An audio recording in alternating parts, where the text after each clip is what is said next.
دروی تقیه ایرانی: از ما را در مدیریت جهان شریک کنید تا مدیریت جهان حق مسلم ماست. این روزها بچه حزب‌اللهی های نوجوان برای اینکه پیش یار غارشان به خلافی اعتراف کنند میگویند مثلا تق زدم رفتم. تق هم خلاصه به کوتاه شده تقیه است، هم ریشه تقیه است. تقیه از تق است و تق از سه واژه آریایی اتک و تک و پاتک به معنای حمله و دفاع و ضد حمله رسیده است. علمای اسلام تقیه را علمایی و عقلایی و واجب دانستند، یعنی دروغ و نهاندن آنچه هست و نمودن آنچه نیست واجب است. خود را کسی نشان دادن که نیستی و نهان کردن آنکه هستی. این دروغ مطلق عقلایی و علمایی و واجب است. یعنی مثلا رسیده‌ای لندن، خود را مسیحی می نمایی که جواب بگیری.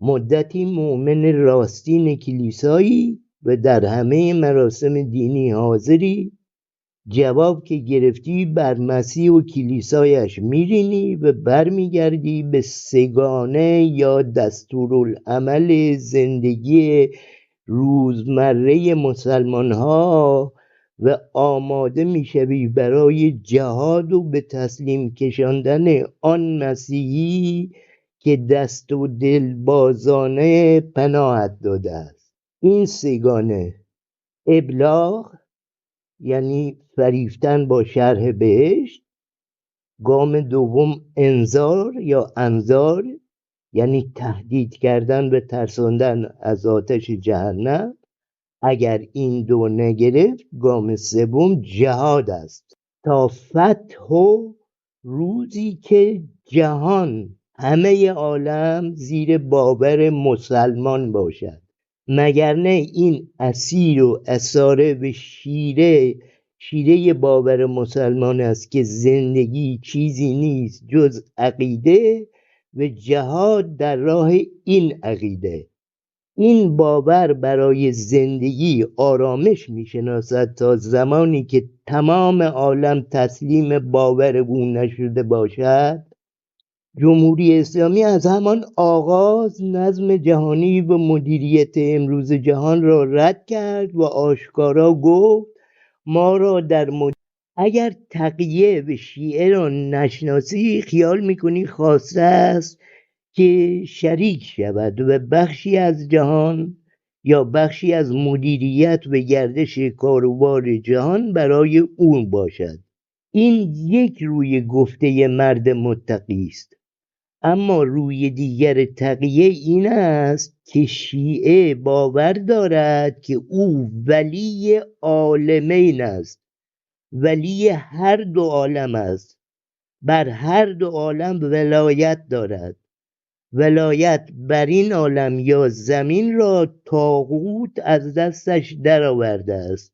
او دنیا را مال خودش می‌داند که با غصب و غصب از او گرفتند. وظیفه شیعه این است که برای این حق جهاد کند. تا کی؟ تا زمانی که ولی زمین شیعه باشد، سید باشد، زاد عرب ایرانی باشد، ولی فقیه باشد. پیش از اون که نهاد دین شیعه در ایران به یک سر و یک صدا برسد، خمینی هنوز آیت الله هم نبود تا چه رسد به آیت الله العظمی و بعدتر امام.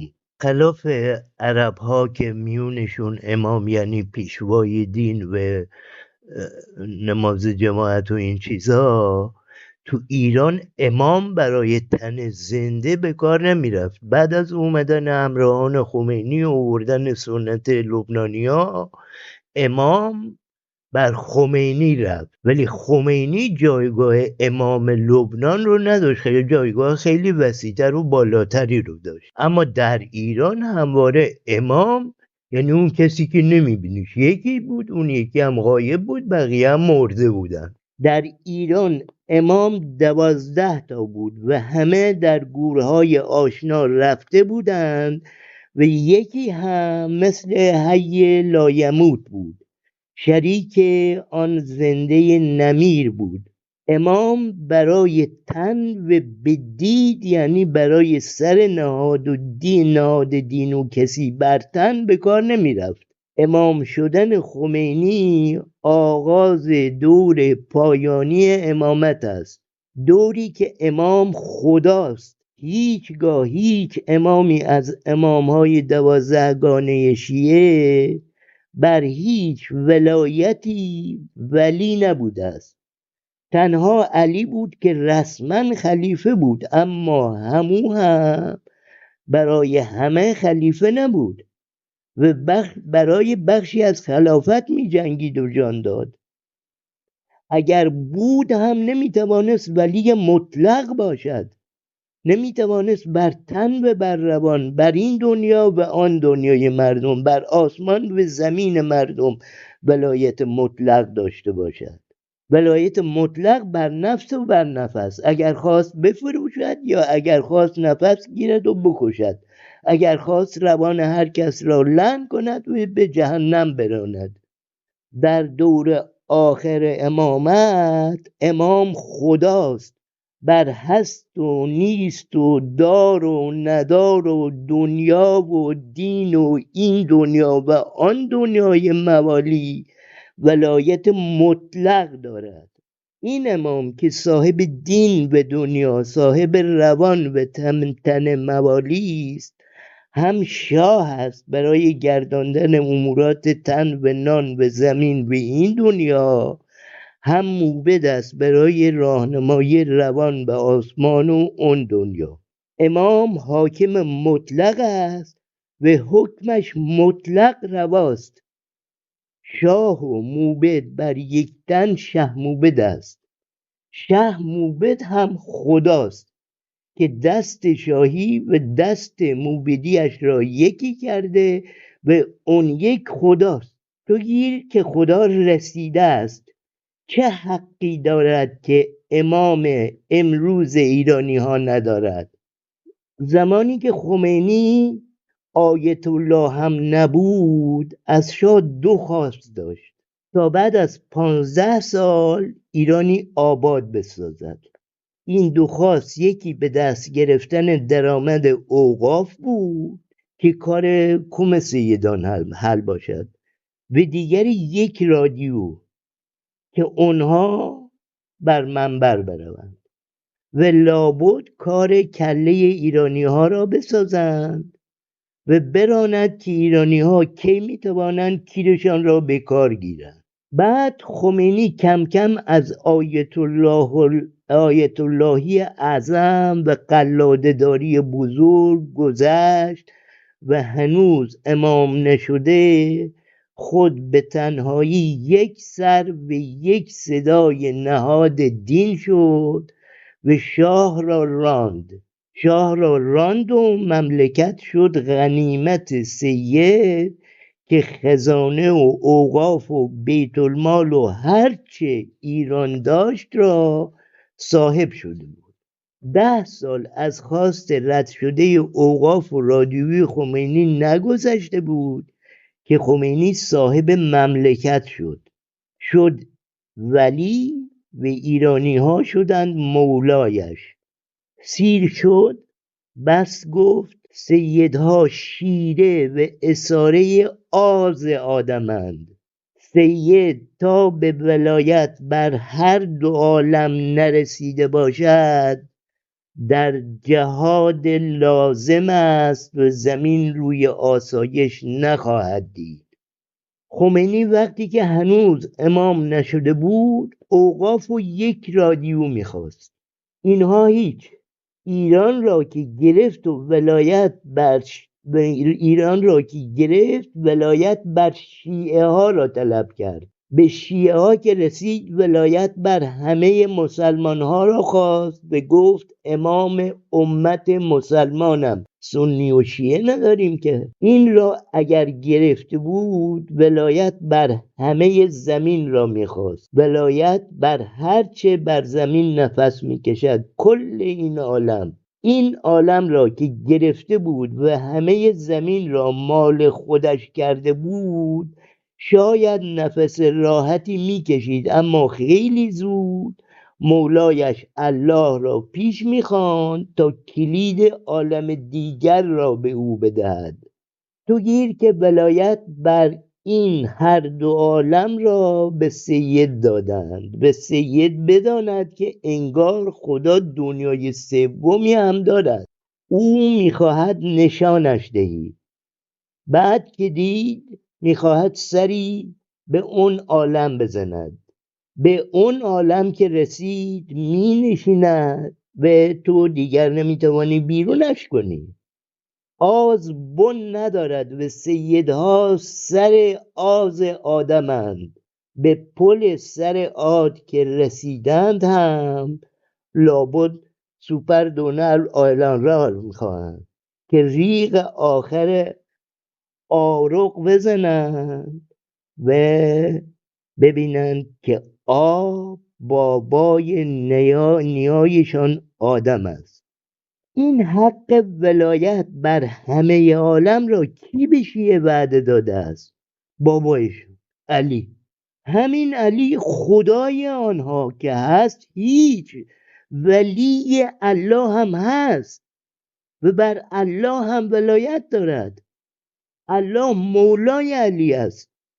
الله کارگر علی است. در روز ازل علی معمار است، الله بنایی می کند. علی ایده می دهد، می فرماید. الله ماتریست، می تند، تن می دهد، انشا می کند، نشا می کند، اجرا می کند. این علی که ولی خدا هم هست یک شب به بچه هایش این وعده را داده است و بعد خودش برای ولایت بر کوفه و مدینه جنگیده است و در غزو کشته شده است، مرده است. ولی نه الله از زیر ولایت شیعه در آمده و آزاد شده است، نه شیعه از این وعده ها دل بریده است که تو ولی عالم نفسی. دیده ای که پایان هر کار یک جمله امری دارن، انشا الله، الله نشا کن، الله انشا کن، الله اجرا کن. امر میکند، میفرماید بر الله. چرا؟ به خاطری که علی ولی الله. اشهد ان علی ولی الله. یک روی تقیه این است که لطفا ما را شریک کنید، روی دیگرش این است که عالمین مال من است، شریک کدام است؟ بزن به چاک. شاه متقی ها به زمان ما روح الله خمینی بود. اون اوایل خواستش این بود که اگر اداره اوقاف و یک رادیو به ما بدهند در 15 سال ایران را آباد و اعلا میکنند. ندادند. ولی بعدها موبد آمد، گرفت و بست و نشست. تمام ایران شد زیر ولایت سیدها. بس گفتند ولایت ایران برای سیدها بس است، مرز خواهد شناخت، حد و سرحد خواهی داشت. نه، در آمدن که افغانستان هم شیعه دارد و ما نه ولی ایران که ولی امتمان یعنی شیعه ها هستیم. افغانستان را که دادن در آمدن که عراق قلب ماست، گورهای باباهای من همه اونجاست، اون هم مال ماست. دادند، عراق را هم دادند. بس گفتن نه، گفتن علوی ها هم یک جور شیعه هست، سوریه هم مال ماست. دادند، سوریه هم زیر ولایت شما. بس گفتن نه، در آمدن که لبنان که بابای روحانی اول ما هستند، لبنان را هم ولی شدند. بس گفتن نه، 4 تا شیعه تو نیجریه پیدا کردن که در آمدن که نیجریه هم مال ماست. حالا در آمدن که فقط یک حق وتو به ما بدهید تا دستور دهیم نه تنها اسرائیل که هر کجا که اسرائیل آس راه ایل خدا پایش رسیده است از روی زمین محو شود. بله دیگر، این یکی از روحهای دیگر مرد متقی است. از ما مظلومان را پناه دهید به مسیحی های غرب تا بیرون کردن صابخانه که بزن به چاک مال من است، بابایم وعده داده است. شیعه شیره آز آدم است که به سام یا قابیل میرسد و از او میآید تا به عرب، به بن چاهک عرب یعنی سیدای ایرانی برسد. کمشان کیسه است و کیسهشان بن ندارد، سیری نمیشناسد. آز مطلق است در همه چیز، از مال و زن و گور و گورما سبزی بگیر تا زرد و زردک. تو گیر که دنیا مدیریت این همه سال سیدها بر ایران را کور شوند و به سیدها به فرما بزنند که عالی جناب به فرما مدیریت کن. یکی از رئیس های راهن ایران گفته است راهن زیاد داریم، هزاران کیلومتر راهن داریم، اما نه واگن داریم، نه اگر واگن داشتیم مسافر یا بار خواهیم داشت. از این سوزنبان های مراقب راهن در ایران زیاد است. یکی از رئیسای آب و فاضلاب کرمان میگوید کار لوله های انتقال آب به کرمان تکمیل شده است، اما در بالادست آب نیست. حالا قرار است بایپاس بزنن و از کوههای باغدیار آب بیاورن. تا لوله کشی تمام شود میبینن که باز تونلشان به چشمه ای کور راه نموده است. از افغانستان تا لبنان همین امروز را ببین. اگر جایی امن و امان و بی ویرانگری و جنگ یافتی درنگ کن. حالا حساب کن وعده آخر شب علی ولی الله به بچه هایش عملی شود و سیدها سرور زمین شوند. از خمینی بگیر و بیا تا خامنه ای. 2 موبد بوده است و شاهها یا رئیس جمهورها آمدند و رفتند، ولی کجا رفتند؟ بر همان سوگل امام اولشان یعنی میرحسین موسوی چه میبرند؟ بنیسند با چه شمایلی در رفت و جان به در برد؟ بعدی ها همه به همان راهی رفتند که پیشتر بر همراهان خمینی در سفر پاریس رانده بودند. یک نمونه از نگاه سیدها به بابایشان و به خودشان در این شعر امام دوم میبینی. اول و آخر دنیا محمد است، خدا کجا برود؟ خدا هم قرار بود از ازل یعنی آغاز تا ابد یعنی باد شرها که تمت میگذارد باشد و بعد بود یا نبود به زمین ربط نداره، چیز دیگر زمین زنده نیست و به هر زمین زنده ای نیست. در این ره انبیا چون ساربانند، دلیل و رهنمای کاروانند، و از ایشان سید ما گشت سالار، همو اول همو آخر در این کار. اول چون در مقدم صفوف پیغمبران الهی قرار داده، آخر چون کاملترین و نهایی ترین برنامه الهی رو به بشریت